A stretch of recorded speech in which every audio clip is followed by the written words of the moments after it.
Hi, my name's Stacy. I work for Camp America as a mental health counselor, and during the summer, I get to help them when the participants from camp are feeling a little stressed or overwhelmed, and they will call me, and sometimes I'll talk to you, or just kind of give everyone some tips and tricks for getting through it.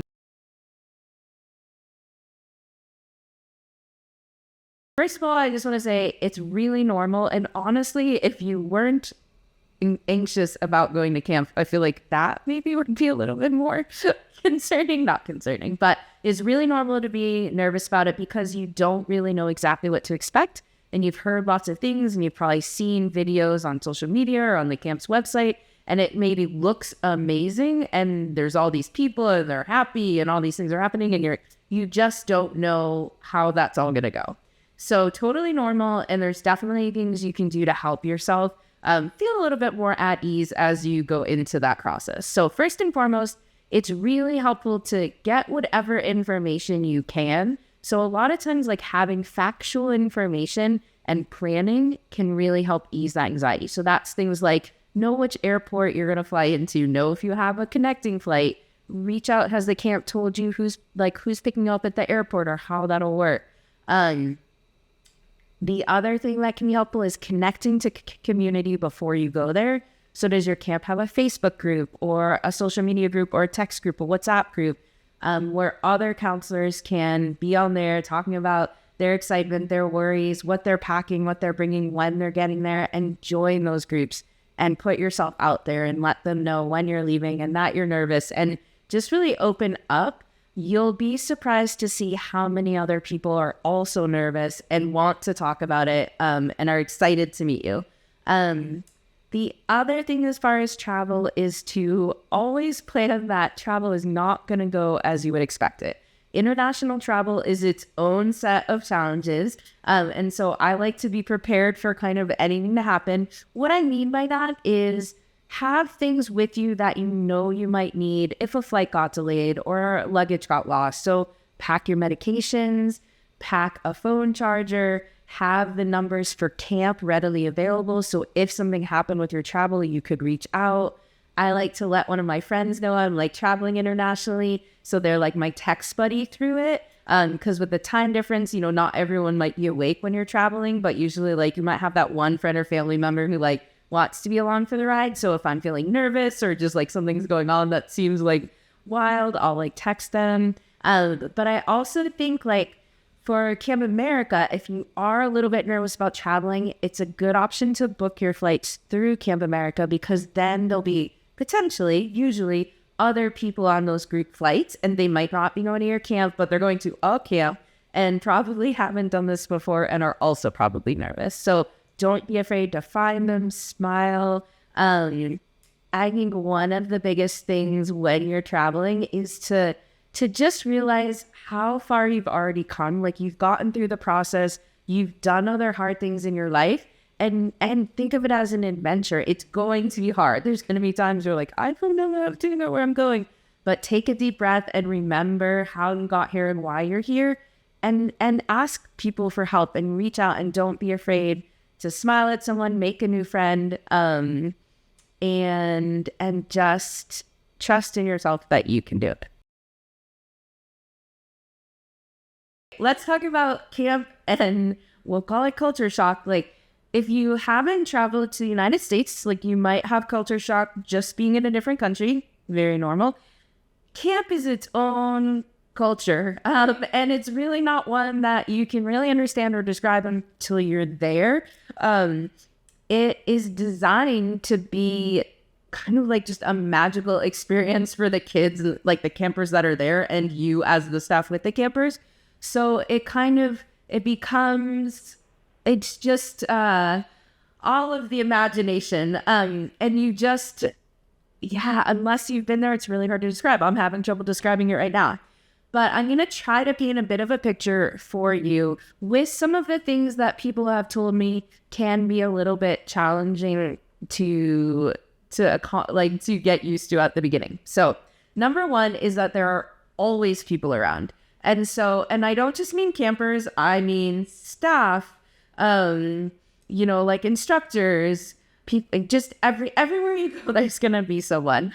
And that means with it comes like noise. It's usually happy noise. There's lots of singing at random times, which can be a little weird to get used to. Yelling, calling out, like all of those things. So just know there's always people around.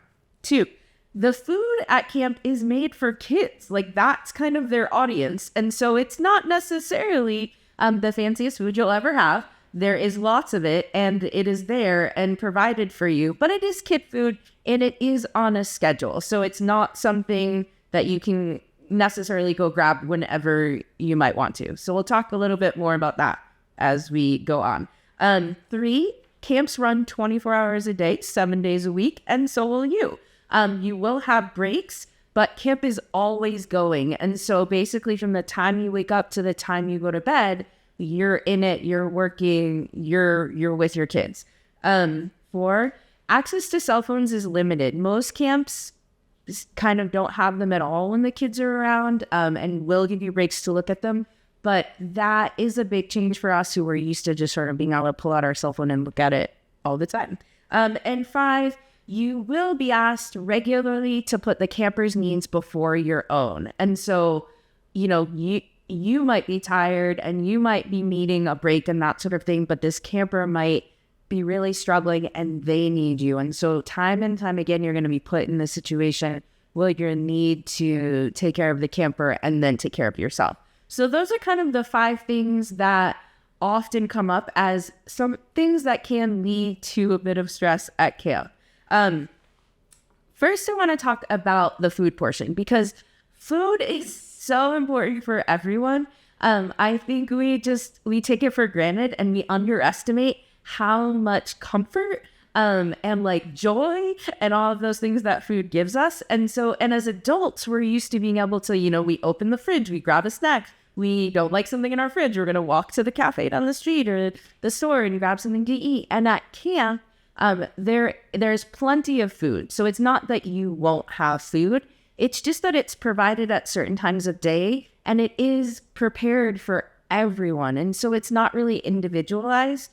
If you would describe yourself as like a picky eater or someone who really likes structure around their meals or food, I would start noticing that now. And try to implement some habits that will ease your transition into this sort of more regimented but not on your schedule eating. So that would be like, maybe when you're out with friends, try some new foods that you normally wouldn't eat and get used to having to push outside of your comfort zone. At camp, you sit at tables with kids, so you'll be eating with them, and you really are the role model. And so they need to see you fueling your body and trying lots of things because they also might be in the place where they're a very picky eater and don't want to eat it. And like that, they have to, because both you and the campers need to eat and have your fuel so you can go do the tons of physical activities you're going to do that day. And so if you don't eat there, you will not be fueled well for those things. And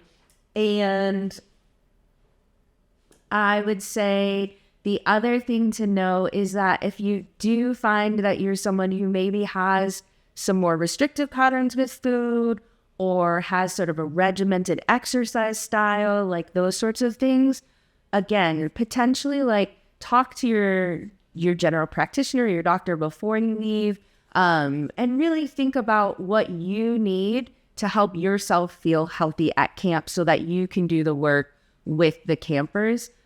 Most camps will allow you to have snacks in the staff area, not in your cabin. That's not going to work because of the wildlife usually, but in a staff area. And so, you can go to like a Walmart, Target, or a store in the United States and get protein bars or supplemental snacks. So if you're eating at your meals, but you need a little bit more, you can provide those resources for you on your time off. But I think it's really normal to be a little bit overwhelmed with the American food choices when you first get there. Breakfast will be really different. It probably, will often be like a sweet breakfast, like pancakes or French toast, very different than what you're used to. And the other thing I hear a lot is that there's not quite as many vegetables or that sort of thing as we're used to having in our meals. And I would just honestly view it as another part of this amazing experience. Every meal might be a bit of an adventure. You like to I can't imagine eating this peanut butter and jelly sandwich. But think of it as part of your camp experience. One of the biggest things I hear is that they're not used to the pace of camp and the lack of downtime. And so I think it's more to just know that you will have a very full schedule and you will be working very hard. It will be great, but you will be working from the morning till the night. You will have breaks. You'll absolutely have breaks, but they're often shorter during the day, and or at night. And you don't necessarily let's say you're just having a hard time or struggling in the moment. You can't necessarily just go step away and take a shower or, do what you need to do, because again, you have to put the needs of the camper first. And there would have to be someone there to watch the campers before you could step away. So I think knowing that you're going into a situation where you're kind of on all the time, and it will still be stressful. And I want to talk about some things you can do in the moment to sort of help manage that stress until you're able to get your break and have a bit of downtime. So it's going to sound really cheesy, but take deep breaths. The reason I say this, I know everyone says this, but it actually resets your parasympathetic nervous system and allows your body to relax. So when we're in a really heightened anxiety state or stressed out state, our fight or flight instincts are going. And you're just oh, I'm so stressed out. Get me out of here or whatever. Or take a deep breath and let your body do what it knows how to do, which is relax itself. And you can do this anywhere. I definitely do it around the campers because I want them to do it with me. Because usually when I'm stressed at camp, it's because the campers are being a little bit stressful, or maybe their energy is just off the charts and I'm trying to help them do something and they're just all over the place. So I'm going to take a deep breath. I'm going to ask if maybe they want to take a deep breath with me and maybe we can all reset together. So that's what I like. The other ones are along the same topic, but sing a song, dance, anything physical you can do with your body, especially if you're with a group of kids. You might want to really yell some curse words or something, but you can't because you're with kids. But you can definitely start singing a song very loudly that involves movement and shouting and that sort of thing, which will still release a lot of that energy that you're holding, but will involve the campers, probably will put them in a great mood, which hopefully will then put you in a better mood. And then sometimes it's maybe you're more of the creative outlet person. And so it might be where you want to sort of create a more mellow space. And so you might start drawing or doodling or writing or doing a craft or something. And I feel the act of doing that allows our body to relax a little bit. And usually campers will join in. So hopefully that will allow them to settle down a little bit. Because I feel what we want to do is get everyone, yourself included, into a more relaxed or just more positive space. And I think definitely going into camp, it's very much a camp thing. Have some mantras, some phrases you repeat in your head when things get tough. They can be silly. They could be, they can be positive. They could, your friends, you could have a group mantra. And so if you're walking by them and you're at a 10 because you're so frustrated, you can say this mantra and they could say it back to you, this phrase or whatever. And then you can have a good laugh and they know you're a little stressed out and they've got you.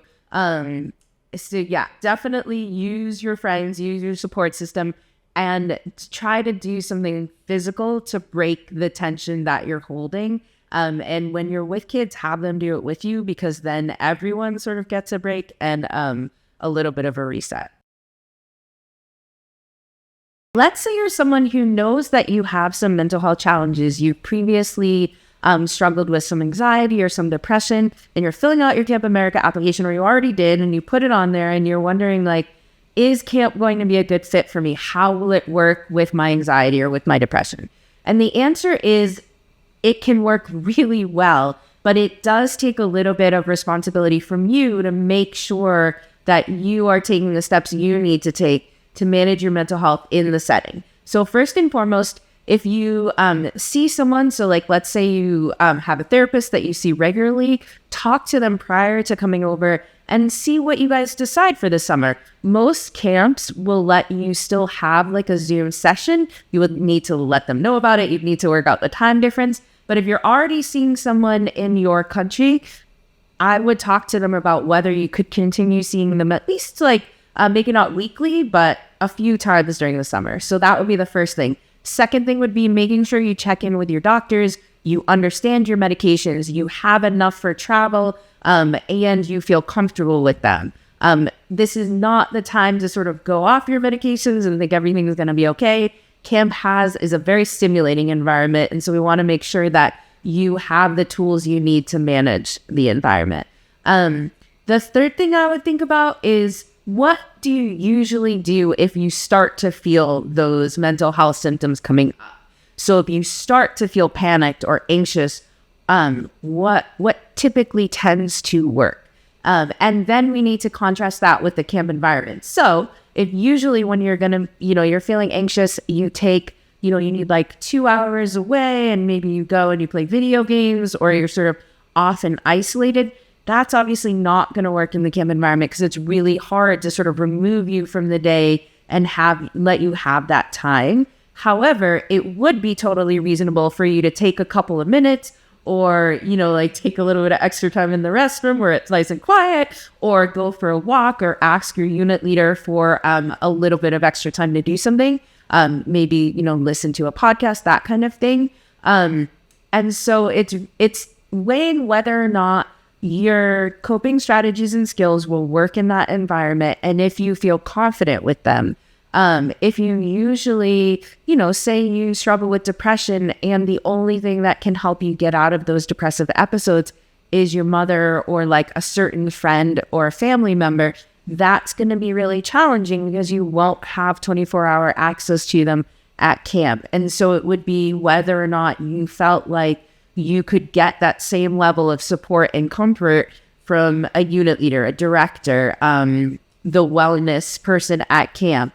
And I would start sort of practicing those skills now. So like if you do have a panic attack, what are some things you could do that also would transfer to camp? Take some deep breaths, go for a walk, maybe listen to a song you really like, and see if you can kind of work through it. Camp is a very social place. And so I think that's the most important thing for us to know is with mental health challenges, it is an environment that is intense. There's a lot of people around. There's a lot of responsibilities. You're responsible for kids most of the time. And it's not necessarily a place where you can always put your needs first because the safety of the kids does come first.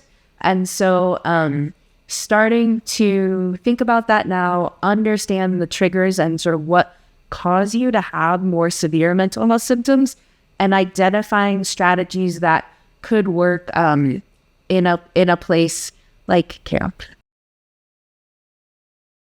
I think it's helpful to talk about how to manage or work with campers who have mental health issues. I think that's potentially a very big difference between other countries in the United States.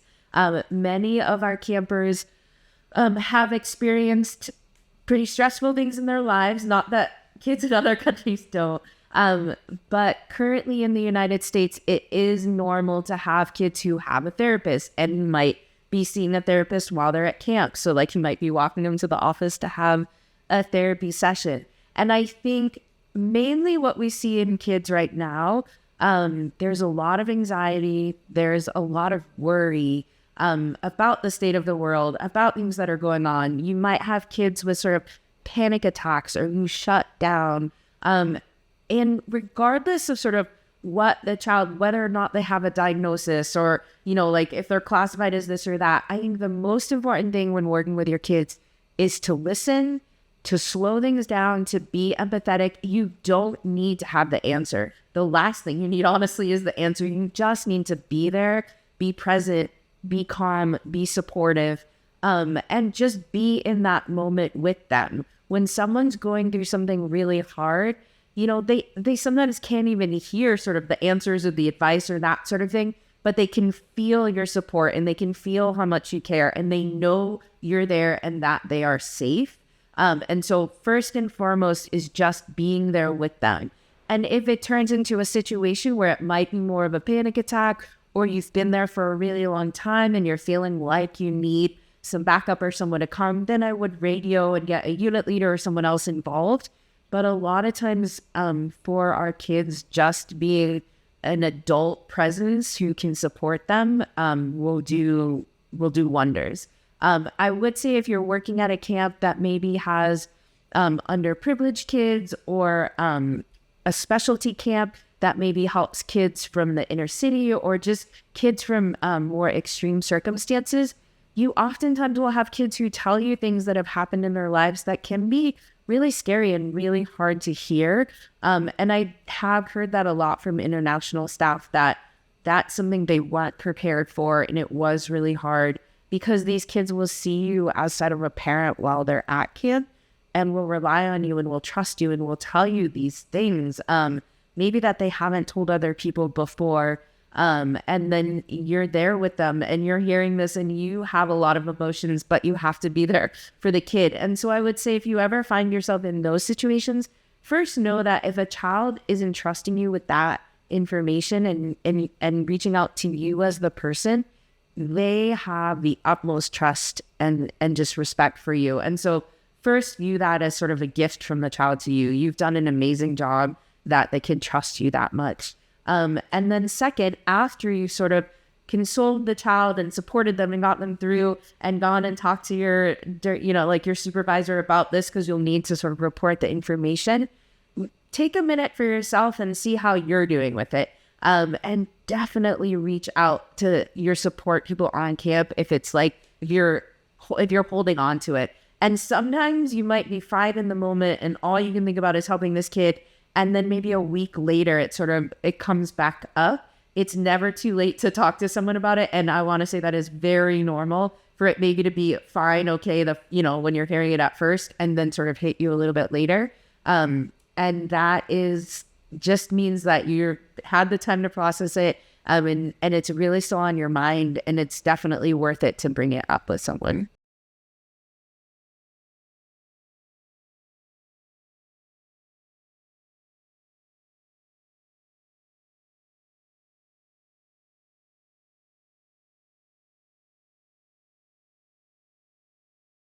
How do you support a friend who's having some mental health challenges while they're at camp? First is that normalize everyone has things that stress them out and hard times that they're going through. And while you might not be totally able to relate to what they're feeling, you can understand that sometimes times are really hard. Two is listen, pay attention to what they're saying, be there for support, empathize, but mostly just listen. You don't have to provide all the answers. And sometimes when people are struggling, there are no right answers. And it's simply saying yeah, that's really hard. And I'm here for you. I'm with you in this. Is more than enough. 3, definitely encourage your friend to talk to someone else at the camp as a resource. So a unit leader, the nurse, most camps actually have someone on camp who helps people with their mental health. So encourage your friend to reach out to those people, because a lot of times when someone's struggling with their mental health, there are things that could be adjusted during the day to better support them and help them be more successful at camp. But usually we need to bring in the people who can make those changes. So directors and support people. And so just encourage your friend, you can be there for them as a friend, but they need someone who can help them with this in a little bit more of a structured way. 4 is, help them re-find or go back to those things that they really love. When we're struggling with our emotions and we're really stressed out and we're overwhelmed, we lose sight of all those things that we used to love. And so use humor, get them to smile, bring them to the waterfront and help them get involved in the activities that they love. Sign up for the talent show. Really just encourage them to dive into camp and like take advantage of the times that they have left there. And the fifth is, if your friend is talking about suicide, please don't be afraid to have that discussion with them. A lot of times we're worried that if we talk about suicide with someone, it will make them more apt to commit suicide. And in fact, it usually makes them feel less alone and less likely to commit the act. And so ask them if they have a plan, and then please share that information immediately with a supervisor so that they can get the help they need. Stay tuned for more information. Our social media will feature even more tips. If you need even further support, the International Association for Suicide Prevention, IASP, offers help globally. Your mental health matters and help is always available.